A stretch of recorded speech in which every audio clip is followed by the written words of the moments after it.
based on each patient's intersectionality of identities and unique healthcare needs. And we found that, much like the studies have shown, 80% of our community says that mental health is their primary healthcare concern.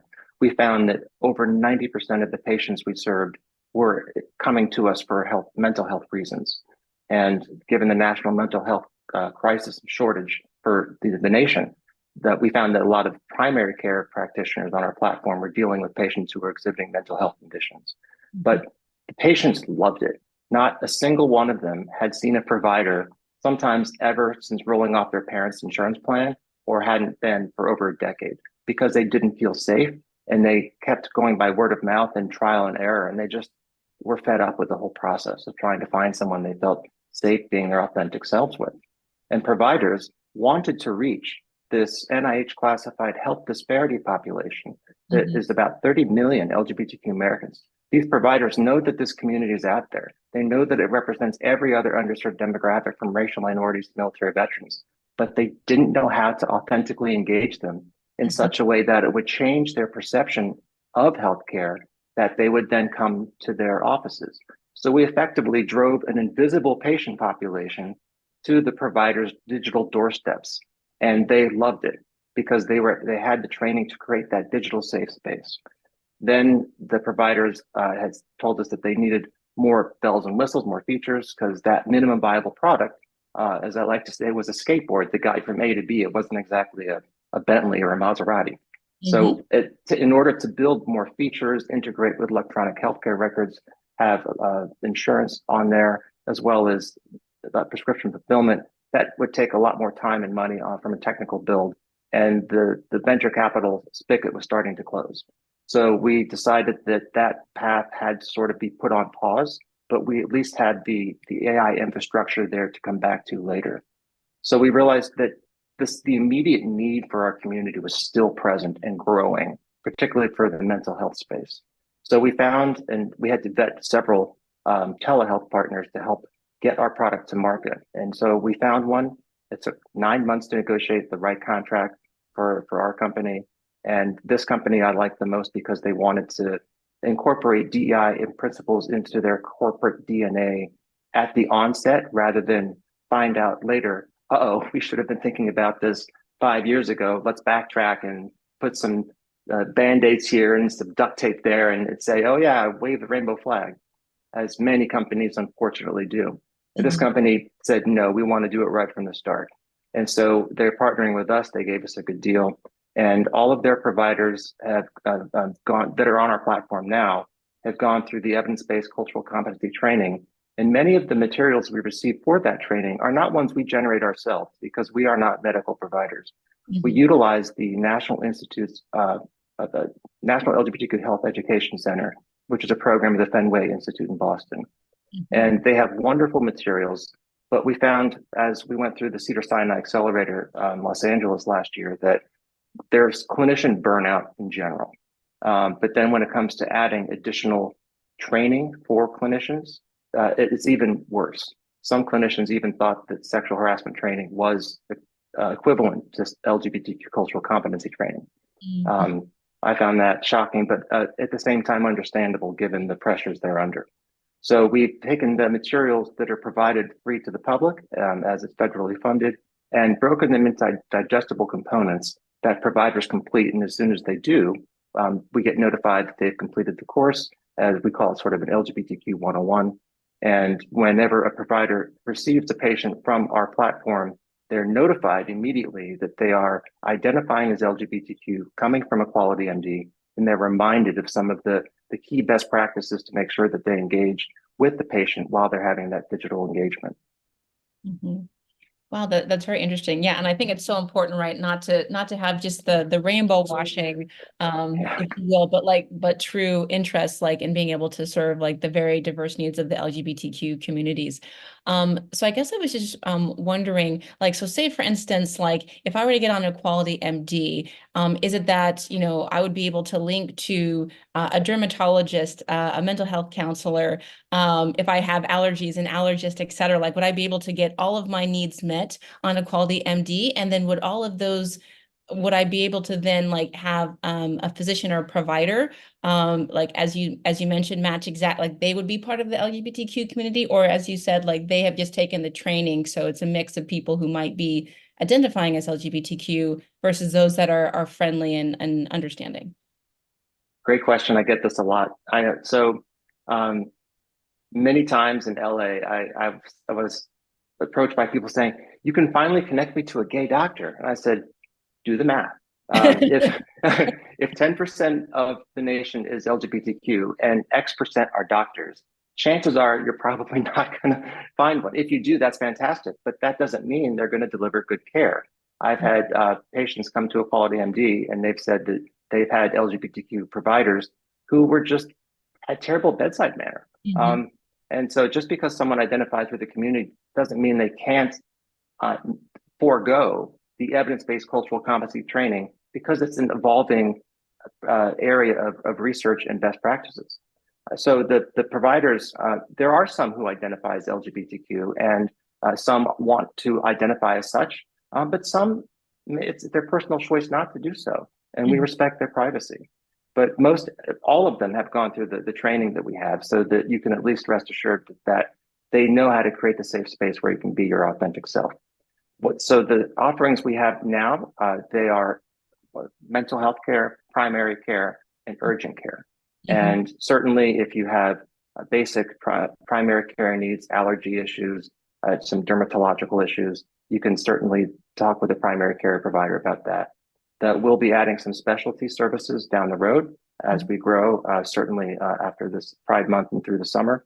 But right now, we're focusing on what the community has told us is their primary issue, and that's mental health. Hmm.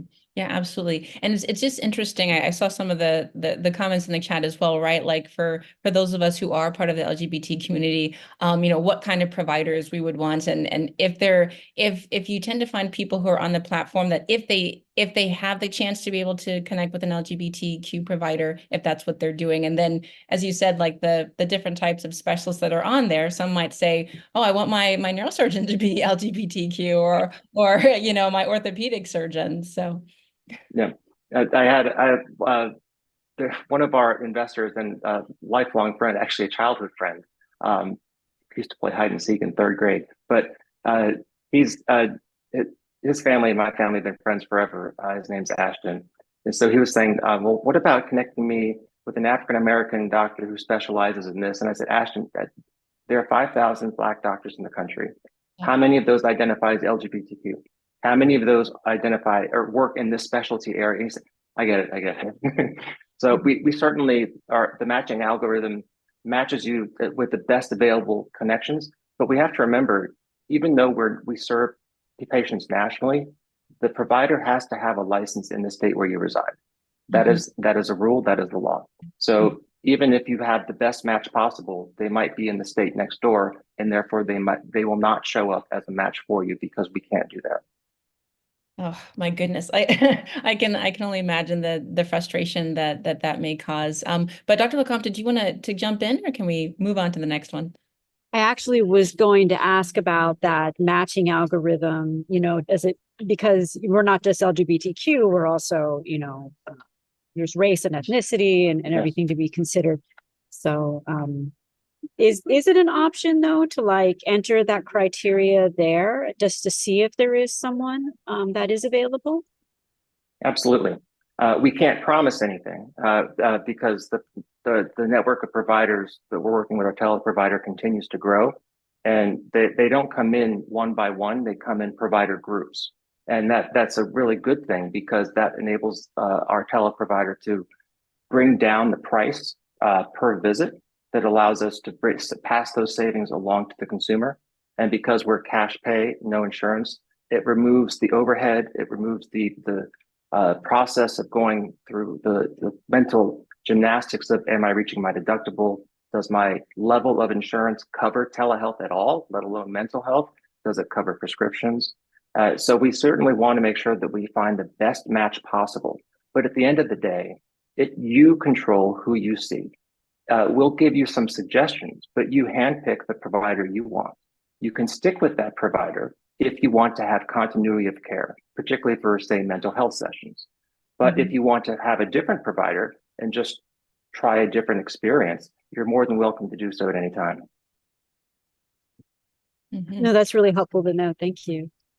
I am curious. Go ahead. Sorry. I was going to say, and what the end of the video said, we really value the feedback. We really mean that. As I mentioned earlier, I used to teach history, but I was in a naval boarding school in rural England. So it was a very interesting experience. As Winston Churchill said, England and the US, two great nations divided by a common language. But I learned more from my students than I ever could have taught them. And we can't build the right product for our community unless our community shares their experiences, what they want, what they like, what they don't like. That's often the negative feedback is often the most helpful as long as it's constructive. Yeah, absolutely. I couldn't agree more. And I wanted to segue. You had some great statistics, Justin. I'm happy to have you pull them up now because I know one of the questions that we did have was, how Equality MD is addressing the fact that 1 in 4 LGBTQIA plus Americans avoid seeking care or delay life-saving medical treatments. Yeah, it's sad. So I'll start with this, and this is my story. And several years ago, I was at my dermatologist's office in Washington, D.C., and I had to wear one of those awful hospital gowns, like the ones you see in the photo. And I was very uncomfortable, as anyone has had to wear those gowns is.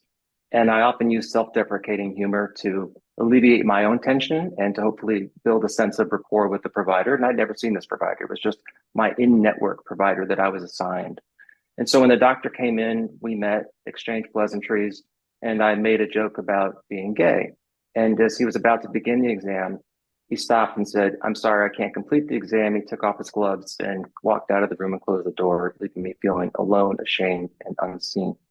The lawyer in me should have screamed, "Lawsuit, lawsuit, lawsuit," but I was so shocked that this was happening in our nation's capital not that long ago. That I got dressed and went to the receptionist. And when I told the receptionist what had happened, she said, "Oh, honey, I'm sorry. Why don't you talk to your people and see who you can find?" I thought, is this really the state of healthcare? And unfortunately, my experience is really not uncommon. 1 in 3 experience discrimination in a healthcare setting, as I did, causing 1 in 4 to avoid care altogether. 1 in 6 are denied care. And 1 in 8 live in states where providers can legally deny care, largely for religious reasons. And a huge component of this is there is a large lack of data about our patient population. And without proper patient journey data analytics, providers, health systems, and insurance companies don't understand how we behave as a patient population and as a consumer base. And as such, they can't authentically engage us in ways that meet us where we are. And that's a huge problem for healthcare. And that's another part of what we're trying to do with Equality MD, is not just bridge the health equity gap in terms of delivery, but also the data gap that's been there since, well, the dawn of healthcare in America. Yeah, absolutely. And I'm just wondering, like, the overall vision in the future for Equality MD, like, are you going to be a real competitor to how healthcare is done? Or what does that look like? I've only had a crystal ball that was accurate. Our goal is to change how our community perceives and receives care.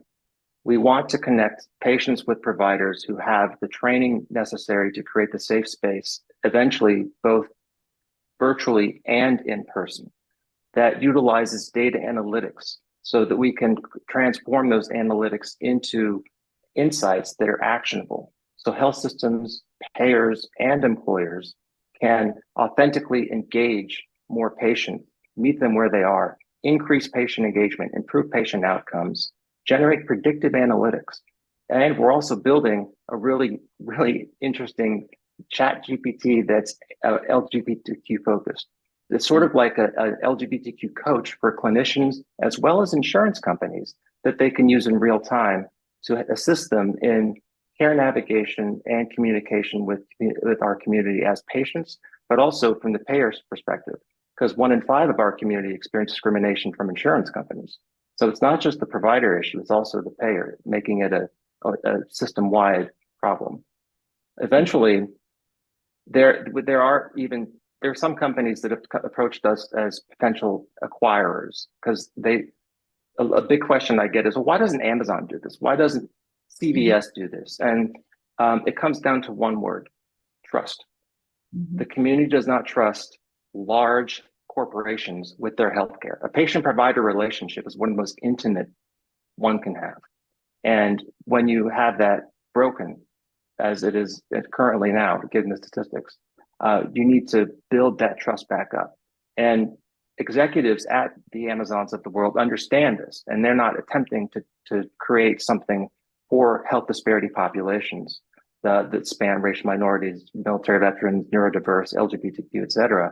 They're waiting for startup individuals like myself, like those at other great startup companies serving underserved communities, and absorbing their mechanisms, their practices, their algorithms, their community, and their trust into their ecosystem so they can authentically engage different patient populations in a more meaningful way that will enact healthcare equity in a way that they hadn't been able to on their own. Mm-hmm. Yeah, that's very fascinating, that point that you say about the trust and why Amazon and other larger companies aren't able to do it, but yet they're waiting to, as you said, just absorb and like acquire. Is that potentially on the horizon for you, or do you feel like you want to always maintain that control with Equality MD? Well, first of all, no lawyer ever represents himself in any case. So I have a fantastic legal team, and to save money, they farm work off to me. And just because I'm a lawyer doesn't mean I want to do the work. Right. But they said, before we start, is this your baby or is this your business? And I said, it's my passion, but it's my business.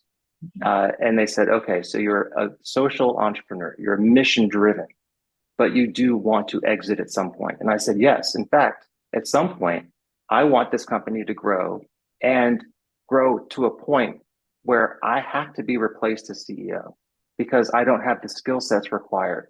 And if that means being acquired by a large insurance company or health system or a CVS or an Amazon, then so be it. And in those scenarios, similar exits I've seen, not in LGBTQ space, but in others, typically the CEO who started it and has that vision and the relationships stays on as an entrepreneur in residence, as an advisor of some capacity for 2, 3, 4, 5 years, and then goes off and does something else. I see that happening for Equality MD because when we get to that point, we really will have been able to effectuate change in the way that we wanted to when we started this just a couple of years ago. Mm-hmm, mm-hmm. Yeah, absolutely. And this is kind of an interesting thing that just popped into my mind, but dental services, have you talked to other, I guess, things that are, ancillary to like the medical field, but easily could be absorbed? Do they have an interest as well as becoming a part of that? They do. Dental is interesting because there's a growing focus on oral health and how it really is sort of the harbinger of everything else physiologically as well as mental health. And I'm glad that that's happening.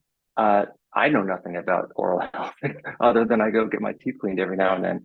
But it's important that we have these conversations because I have encountered individuals from our community who've said their dentist wouldn't do simple cleaning because they were fearful of contracting HIV, for example. One of our investors early on used to do his residency at a hospital in downtown Los Angeles. One night he was shadowing a doctor and there's a horrible car crash. A man came in on a stretcher with his boyfriend, partner, husband, didn't know the relationship, but it was clear that they were two gay men. And the doctor said, I'm not handling this. I don't want to get AIDS. Someone else take care of this, and walked away. And that was in 2017 or so, and in a major metro city. So these issues of sort of ancillary services, whether it be ambulatory care, dental care, even pediatrics, is something that we hope to address down the road. But we're starting with just those who are over 18 and those primarily who are uninsured, underinsured, as well as those who want to seek more inclusive healthcare options outside their covered networks, so they don't have to experience situations like I had with my in-network dermatologist that walked out the door. Right, absolutely.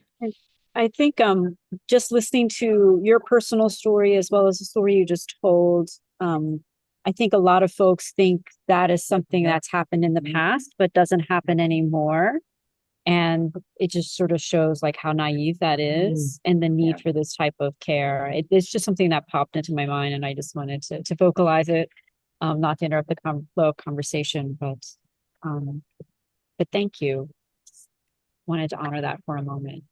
No, thank you for saying that. It's very true. I have received some very, very interesting, I'll just politely say, perspectives on what I do and why I do it. When I tell people that we're serving LGBTQ community, they say, why do you people need special treatment? And that when you people is always a great conversation starter. Oh boy. And then, well, why don't you just do this for everyone? And so, well, because there are health disparities that need to be addressed. We're all human. Yes, we all have similar physiological makeups, but we're all uniquely beautiful and different and have different identities. And those identities inform how we traverse this world, how we perceive this world, and how we think the world perceives us. And that matters. And that matters especially when we go back to that sacred doctor-patient relationship. So is this a niche community? Yes, but it's a $216 billion niche community, according to PitchBook, as a report in September of 2021. In Los Angeles, I was on stage. It was April of last year. It was in Orange County, actually. And I was on a stage, and I sensed the audience was not receptive to LGBTQ issues at all. And I didn't know this before I signed the pitch. So I turned to my VP of product, who was the first hire at the popular gay dating app Grindr. And he said, you're going to alienate 90% of the audience if you do what you told me you're going to do. And I said, I know. but those 10%, they're my 10%. So I got up there and I mentioned that the LGBTQ population represents about 30 million Americans, it's 21% Gen Z, and that's rising. It's a $216 billion industry. People shouted, "You lie, get off the stage." They walked out. I couldn't have been happier, because those that stayed, I had some of the best conversations with and even got an investment out of it. Wow, that's amazing. Good for you. Good for you. I just had a quick question. You were talking about Amazon or trying to be absorbed. What do they want to do with the platform? Do they tell you, or? It's interesting. It's more about the data. As I mentioned, the large part of the reason these systemic inequities continue to exist, they're exacerbated because without the data, people can't make informed decisions that are data driven. And we are the AI platform that we're building that will eventually move the patients from our initial telehealth product to the full service virtual first data analytics and health tech platform will collect valuable SOGI data, SOGI, sexual orientation, gender identity, social determinants of health, consumer behavioral data. And that includes what consumers prefer to buy when they treat everything from a sprained ankle to some sort of hereditary disease, and how they go about their patient journey. Having that information will enable providers to understand how to authentically engage and put out communications to the community other than just waving a rainbow flag during the month of June and putting it back in the closet in July. And that's what we aim to do, is capture that data, obviously totally anonymized, but create different data sets based on different zip codes, different healthcare conditions, and make sure that people who are making decisions in healthcare spaces have the information they want. And we're finding that it's the insurance companies, the big companies like United Health Group, many of the Blues programs, they are calling us. They're literally calling me out of the blue, saying, "We've done some research and you're apparently the person to talk to about LGBTQ health equity." And I'm honored, humbled, and sometimes honestly scared at the same time, because it's a big responsibility. We're doing more than selling a product. We're selling a promise. And I take that very seriously. Thank you. Yeah, absolutely. Such powerful words. I'm like loving this this conversation, Justin. And so I just wanted to tease out a little bit more about some of the obstacles that you may have encountered in terms of policies that may exist, because you did mention like it being able to get certain providers depends on states, right? Because physicians, Yeah. you're certified like in one state, some people might be with a few, but just talk about that policies that you've, had to deal with that might have fettered your progress. In terms of the policies, we haven't really run afoul or against any that have prevented us from operating. Certainly, there are providers that if they don't want to serve LGBTQ patients, we don't want them on our platform. And there are states that allow that. There are 7 states that allow that. Providers can deny care, which is just beyond me because it goes against the entire Hippocratic Oath. But the different telehealth policies, I would urge state lawmakers to expand what's covered, and that includes insurance companies, so that even the lowest threshold, say if there's a gold, silver, and bronze platform, say the bronze platform is the entry level, that should cover telehealth services completely, especially mental health, because that barrier to care is a huge reason why a lot of people aren't even seeking care, because most people in our community, I found through lots of different studies, through marketing and research firms, have found that we embrace technology more quickly, are more readily accessible to it, and are more willing to have those telemental health sessions virtually and prefer that over having an in-person appointment. In fact, during our MVP testing and validation phase of 21-22, a lot of the patients we had were having telehealth sessions on their laptops in their dorm rooms, in their cars, in their basement, in other places where they could feel safe, and they rather than being outed by walking into a medical building.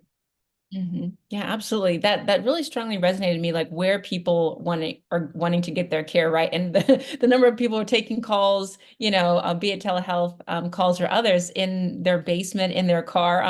I know, for instance, I've had a few phone calls where people have been on their phone, like taking a major meeting. So I think that's particularly important. But I wanted to shift gears again, Justin. So I know we've talked a lot about Equality MD, but I find you very interesting. And so if you could, expand my perspective and maybe the audience. So as a healthcare entrepreneur, so a lawyer, a history teacher, and now healthcare entrepreneur, and many things obviously that we've learned about you as well. Is that fairly unique? Are there more lawyers going into healthcare entrepreneurship as a physician entrepreneur? Straddling, healthcare entrepreneurship now, I find that I meet mostly people who are physicians, or somehow were in that space before. So I do find it unique, but I'd love you to speak more, kind of about that, either the rarity of your case or the fact that like you are one of many. I'm certainly not one of them. In terms of the lawyers becoming a health tech entrepreneur, I haven't met one yet. I've met lawyers that work within some health tech firms, but that's not unusual because it just makes sense. I've met many lawyers who are entrepreneurs themselves, but that's usually for their own solo practice or a small private firm.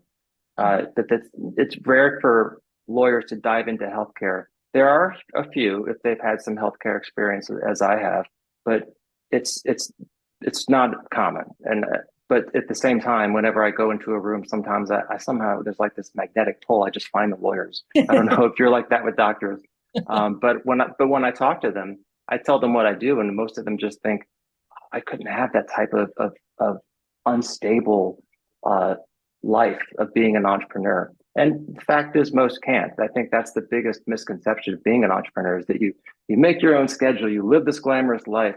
It's anything but. It's nose to the grindstone, the ups and downs, the highest highs, the lowest low can happen within the same hour several times a day.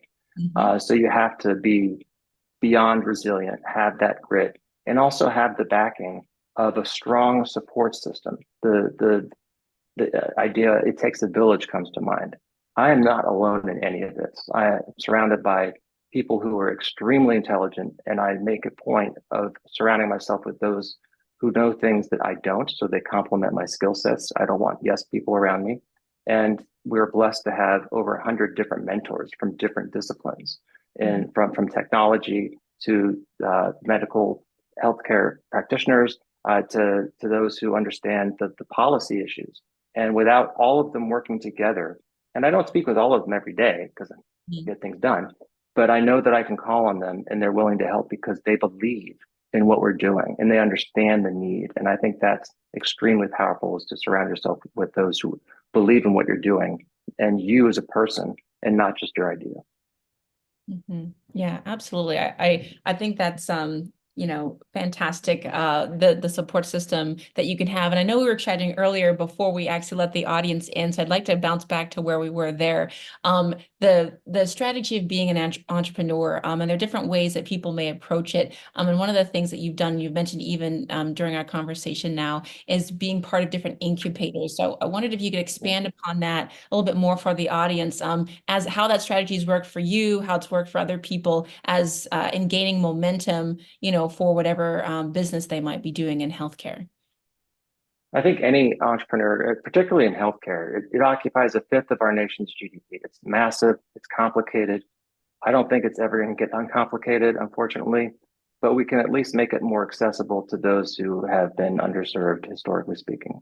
So I've made a point to find those partnership potentials, whether they're entrepreneurial focused, like Startup Health, we're a portfolio company of theirs, Scale Health, Rock Health. I was a Rock Health Innovation Fellow. And then we just, in the fall of last year, in October, completed the very competitive Cedars-Sinai Accelerator. Out of over 1,000 companies that applied worldwide, they took 10. And they were silly enough to select us as one of them. And it was wonderful to have that immersion with a massive healthcare entity and see how they address health equity issues, either rightly or wrongly. And we were starting to work with their LGBTQ brick and mortar center to see how they approached that issue, but they still struggled with that barrier of trust. So we're continuing to work with them as they see us as a trust bridge to a community they know is out there, but they don't know how to engage. That also allowed us to build relationships with big insurance companies, smaller community payers, more LGBTQ community clinics across the country, and expand our network, because those relationships, to be able to have a big company, a big insurance company, doesn't matter what name, sign on a dotted line as a partner, it takes years. It just doesn't happen overnight. So I wanted to have that before we started really diving into more to the AI platform that we're continuing to build based off the MVP tech architecture that we built a couple of years ago. And those are really, really helping us out because they're helping us avoid some pitfalls, because we're really focused on this, not this. But I wouldn't have that inside baseball knowledge if I didn't have those relationships. And that's one thing that I've really focused on, is the relationship aspect of it. Because it's not just the name, it's not just the company, it's the people you're working with. Just like investors bet on the jockey, not the horse, it's the same with relationship building and partnerships. And then we went through, just completed in April this year, just last month, a social impact driven accelerator in DC called Halcyon. And we were their first, one of the first members of their healthcare class. And that was a truly exciting experience because this, unlike every other health tech accelerator or technology accelerator for that matter, that's not healthcare related, it's residential. You live on site. And it was really exciting because we got to live in this big mansion right on the Potomac River in Georgetown. And we woke up and got ready and went to school.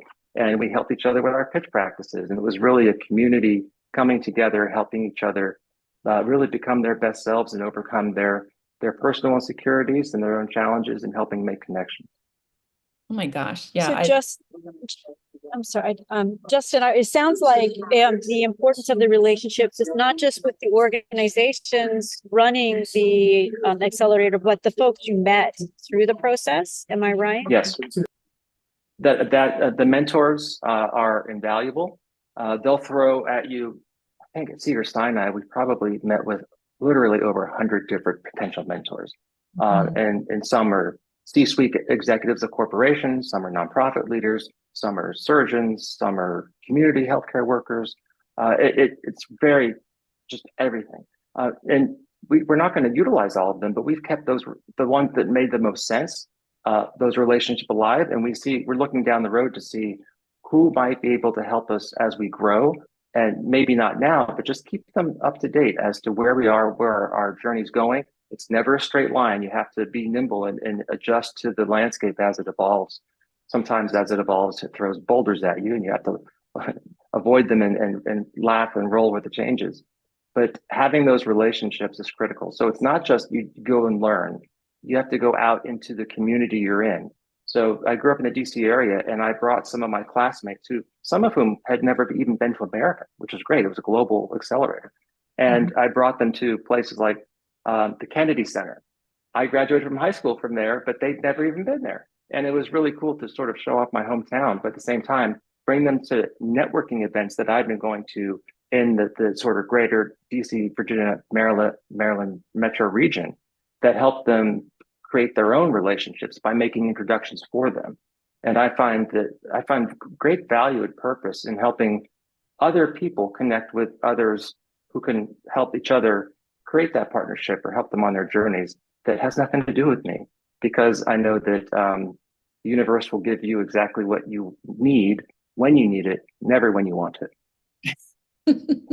Is that not the truth? Absolutely. Yeah. So, I will cue our audience to start thinking about your questions because we'll go into our Q&A shortly. But Justin, you've been answering some of the questions already in terms of like your life advice about entrepreneurship in general, about leadership within the space. But I'm very curious if you could describe, one of your best days with Equality MD, and then juxtapose that to one of your worst days, and then maybe any kind of insights from there. Kind of a curveball question, but I don't know. It's like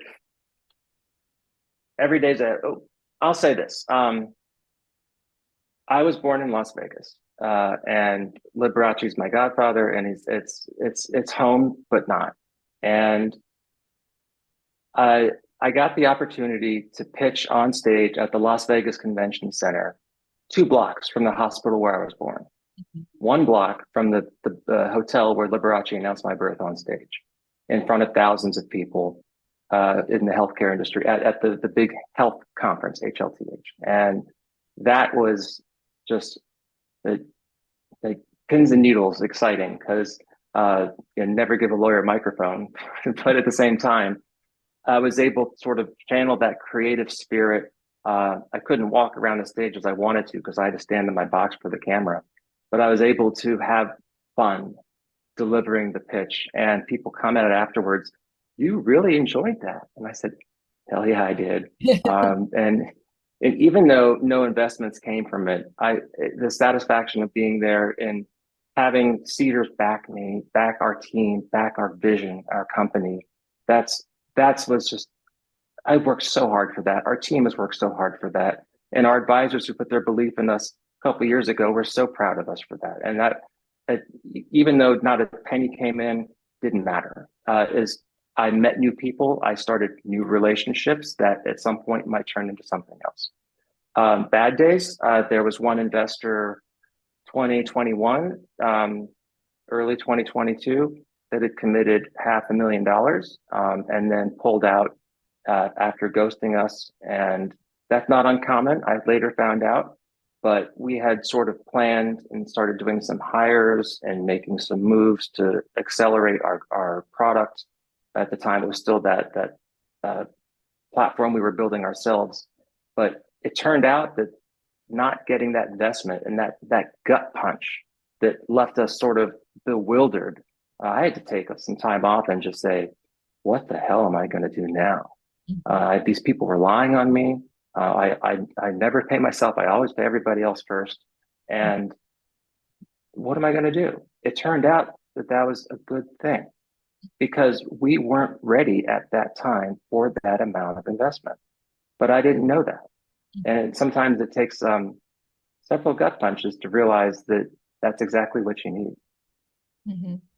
Wow, I think that's absolutely powerful, Justin. I love, like your best day, right? So for those of us who are entrepreneurs or budding entrepreneurs in the audience, right? Like from the positive story of you never quite know what that return of investment will come in, right? It may be financial or non-financial, and you never know if it's going to be immediate versus it could be years down the line. But then at the same time, right, with some of those difficult things, and I think that's something important that people don't learn in entrepreneurship class, right? About things like that, being ghosted by investors, or the fact don't know what you don't know. And then, yeah. So I guess my follow-up to you is, how long did it take you before you realized, wait a second, this was actually a good thing? Was it like a week? Was it a couple years? It was a few months. Um, I had some deep conversations with our existing investors. Uh, I had to shed some of our team, which turned out to be a good thing too, because it wasn't the right fit. But I didn't know that at the time either. Mhm. But in the process, I started having more conversations and being more vulnerable as an entrepreneur and sharing how the fact that, you know what, I'm struggling financially. Are there any individuals, angel investors that you know that believe in us, that can have a conversation? And you never ask for a check the first conversation. The whole point of a conversation is to have a meeting later, and then hopefully a second, a third meeting. But it's having that's showing that vulnerability is one of the greatest superpowers each of us has as an entrepreneur. Tapping into that is so empowering. Yet I don't think enough people are doing that. And those that do, man, oh man, they soar. And it's really amazing to see. And that means different things to every individual. So every entrepreneur has to find their own path of vulnerability. They have to explain to others, here's why I think we'll fail. And Mhm. by doing so, you're scrutinizing and really thinking about how you're approaching the problem you're solving from a different perspective, from a different viewpoint that you might not have otherwise, in challenging yourself. And if you're not willing to do that, if you're just willing to drink the Kool-Aid all day that you made yourself, you're not going to go very far. It's a hard road. And I say it all the time. It is not for the faint of heart. And it is truly for those who are insane. But you have to be insane to build magical things. Mhm. Mhm. Yeah. So, I mean, I'll just reiterate what you said because I find it very, very fascinating and very refreshing and unique. I haven't quite heard it before, but don't drink your own Kool-Aid. Have the power to self-reflect and self-criticize, because I think that's so important and something that, I think myself, I do as well, right? Because if you're drinking your own Kool-Aid, then yeah, then you might be headed right towards some significant Yeah. failure, as opposed to being able to have that, as you said, and as Brene Brown says, right, that power of vulnerability as an entrepreneur. For one, people being able to, I think, trust you and being able to say, you know what, I can help you out, but then at the same time, right, to not be so self-aggrandizing with what you're trying to accomplish. But I'll open it up to the audience with any questions that people may have. Feel free to either put that in the chat or in the Q&A. There may be one. We have a And we question here asking about Equity MD and whether or not it includes LGBTQ positive folks who are disabled or have disabilities. yes. I'll say something I've actually never said before. I have a disability, neurodiverse. It's called myoclonitis. I was diagnosed at 27, and it's basically the muscle spasms that you have when you're asleep. I have when I'm awake, and they're uncontrollable. Washing dishes, I accidentally throw glasses across the room. And when I do a public speaking, you know how you get those nervous butterflies, and when you're speaking, you're supposed to transform them into positive energy. Uh, I can do that, but the diagnosis sort of blocks my job, and so I have to take medication for that. And it's annoying because I have to plan my speaking engagements around different medications I take so that I can be who I am. So absolutely, we try to build that into our platform, and as we continue to grow, particularly with our AI platform, the Virtual First that we're continuing to build, that will absolutely be something we focus on. That's Awesome. wonderful to hear. Dr. Carpenter, if it's okay, I can ask the next question that's popped in. I was just going to say that is amazing, and so I just wanted to underscore that point as well, Justin. Succeeding in entrepreneurship does not mean that you have to be that you're perfect all the time, right? Is that succeeding in spite of certain obstacles that we might have personally, that we might have professionally, relationally, et cetera, financially, et cetera. So just want to continue to put that out there to people that, yeah, that things can be hard, but we, as Justin does, right? You find ways to be able to succeed, even though you have other things that you're trying to manage. But yeah, next question, Cersei. I would even reframe that. You can succeed in spite of and because of things that might prevent you from achieving goals as easily. And being an entrepreneur is I often equate it to a duck on the pond, gliding effortlessly, but paddling like crazy underneath that nobody else sees. And that's what we have to do, because you have to portray strength, but at the same time, know when to show people what's under the surface of the water and all the hard work you're doing. And being careful to do what Liberace taught me, know your audience. Don't be vulnerable to everybody all the time, but also don't be afraid to take your cards away from your chest and show them to others in the right moment with the right audience. Yeah, absolutely. Absolutely. Well, your godfather knew a bit about showmanship. So. Just a little bit, yeah. That's incredible. But I think one of your, and also I want to say, I love the fact that you saw this need and you're just working so hard to fill it.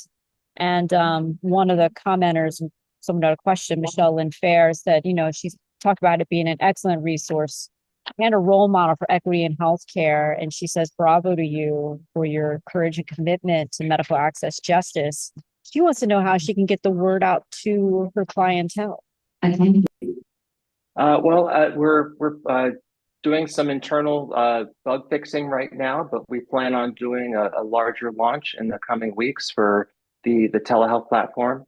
The deal we're offering is just, it's almost too good to be true. But as I said, it took 9 months to negotiate, and that's where my lawyer hat came in. So for anybody who wants to go to equalitymd.com and you can sign up. But the offer we're giving is for $79 a month. You can get 12 mental health sessions a year, full 50-minute sessions, 12 primary care sessions a year, 12 urgent care sessions a year, and access to over 1,000 medications delivered discreetly to your door, including PrEP, all included for $79. No shipping, no visit fees, no copays, no deductibles to worry about. It's cash pay, and it's extremely affordable for those who don't have insurance, who are underinsured, as I said, because not all insurance covers the types of telehealth, particularly mental health. And even those with insurance aren't happy with the doctors that they are assigned, just as I wasn't with my dermatologist. So in terms of getting the word out, I would ask people to look at recording stop. Oh no, we still have the audience here. Oh, okay. I would ask people to look at my LinkedIn page, and when I'll be posting something soon. Feel free to like, comment, and share that. We'll make sure that all the resources are available to people, and our Quality MD LinkedIn page will have even more information, affirmations, stories, real stories, including from one patient that said, "Finally, I found someone I can be my authentic self with." A college student said, "I'm not out to my parents. I finally found someone I can talk to about things going on in my life." And even some employer said that they were thinking about bringing Equality EM as an employee benefit for their employees. And that's something that we plan on doing as a sort of a B2B relationship. And providers are just loving the fact that they are finally able to expand their offerings to a community they want to meet, but they don't know where to find them. And they're able to do so through us. And that's really cool. It's just like making those connections. That's awesome. I had a follow-up question. I know we're almost, just on the precipice of time. So how is how does the platform, I guess, get reimagined, I guess, as it were, if you find that certain providers aren't quite working out, like how that whole vetting process goes, Good question. So the materials are available, and it's required for the providers to review and go through. And then if there's that reminder that pops up on their screen when they come through the portal through Equality MD. That said, sometimes providers make honest mistakes, but those honest mistakes could include saying something that triggers a response in the patient that prevents that patient from wanting to see that provider again. That patient can then reach out to us at our hello at Equality MD address, let us know what happened, their grievance, their concern, what happened with them, and we'll be able to address that with the provider directly. But at all times, the patients are in control and they can choose to move to another provider if they have an unsatisfactory experience. And we'll make sure that that provider either continues to receive more education if it was an honest mistake. And there is provider burnout. So most all of them are trying. 9 out of 10 really want to do the good work. But as in anything, there are humans that are bad actors, and we try to screen them out as best we can. I can't promise that we can get everybody, but we're doing our best because, as I said, we're selling a promise. Our entire team has lived the problem we're solving. So we want to make sure that this works as much for the community that we're trying to help, because we want to use this platform too. Yeah, absolutely. And I love that too, because I think one of the issues within medicine is that it can be so large and patients don't necessarily feel that in level of empowerment. There are rating things that you can go online and do, but it sounds like there's even more accountability, right? Because they can reach out directly, and then you guys are able to provide that education for physicians, which I don't think is happening on a regular basis for other types of physicians if they happen to get flagged. There are a lot of places out there that have listings of providers and they are LGBTQ friendly. And I ask sometimes, what does that mean? Does that mean you donate to a pride organization? Do you build a float? What does that mean? I want providers to have evidence-based scientific cultural competency training, not just checking a box, because we've all seen what happens during Pride Month when Oreo has all those rainbow colors. Well, what is Nabisco really doing? And what is their parent company doing? Actually, it turns out pretty damn good things. Same with other great organizations that we've worked with in our media days, like Marriott and Hilton and Delta. But there are some companies that are just trying to get the $1.7 trillion LGBTQ consumer purchasing power. And we have to be wary of those. And it's hard to distinguish, especially in healthcare. It's hard enough as it is, trying to find those that are rainbow washing their practice as clinicians versus those that really care and have gone through, do the hard work to make LGBTQ DEI part of their own DNA. Absolutely. I think that's a fantastic comment, right? Like the incentive that corporations may have, or even, yes, as a physician wanting to check off the box, because what would it look like if you didn't check the box? But then, yes, you don't have the cultural responsivity that that you claim to. I wanted to be just conscious of time, that we're coming towards the end. Thank you, everyone, for attending. This has been another fantastic Biodesign and Public Health webinar with Mr. Justin Ayers, CEO and founder of Equality MD. Thank you so much, Justin. Can I have a few final words? Please. I take a lot of lessons from Star Trek. I know I'm a big dork, but the motto that Gene Roddenberry created was infinite diversity in infinite combinations. I think that really describes the human experience. And as entrepreneurs, as patients, as clinicians, and as just people navigating the world, stay curious, listen actively, think critically, and as Henry David Thoreau said, live deliberately. And I think if we do those things, we can all live a very fulfilling life. Absolutely. Thank you so much. We are definitely trying to live deliberately. You're living deliberately with Equality MD, and we're definitely doing that with BCPH and the things that we are trying to do. All right. Thank you for having me. It's been a pleasure, and I love the work that you're doing. Thank you, Justin. Thank you. And it was a true pleasure and an honor to meet Liberace's godson. That's really amazing. It's fun. For the health conference in Vegas, I took my team. I called up the guy that owns Liberace Mansion, and it's not open to the public. And so I gave them a private tour. Oh my It was really goodness. fun. Wow. That's amazing. It's amazing. Well, but I mean, first and foremost, the work you're doing, but as a little secondary treat to hear about that was an honor. Yeah, So as they thank say, you. truth is always stranger than fiction. Awesome. Yeah, thank you so much for joining us, from Virginia. And yeah, like I can't wait for more people to see this webinar. This is definitely, it's so hard. So many of them are my favorites, but like this is definitely one of my all-time favorites. For sure. Thank you. It's been an honor and a privilege. I really appreciate this. Yeah. If you can see, there's so many like hands and like things coming from the Thank audience. you. Awesome. All Well, I right. love all of you back. This has been great. We're trying to just change the world one person at a time. Awesome. Thank you. All right. Thank you.